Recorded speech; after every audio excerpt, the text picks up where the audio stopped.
how to sum a column in Excel. Hi everybody and welcome back to our channel. In today's video, we are providing you with a step-by-step tutorial that we can follow up to do so, and these are some of the easiest ways we can follow. So let's get started.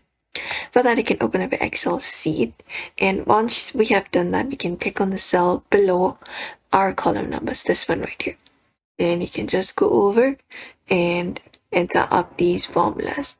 So type in is equals to and type in sum and bracket and select up from here to here, select all and close the bracket. After that, hit enter, and that way you should be able to get the sum.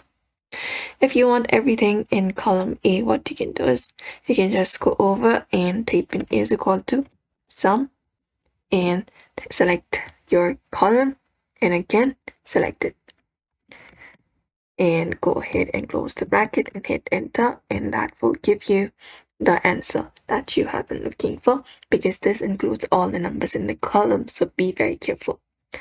Apart from that, what you can do is you can click and drag to select the numbers. After that, look in the bottom right status corner. Usually here it should show you the sum instantly. No formula is needed. And make sure cells contain numbers, not text. Empty cells are ignored. Works the same in desktop and online Excel. So that's it everybody. You may follow this method. We hope this video was helpful. Give this video a like and subscribe for more.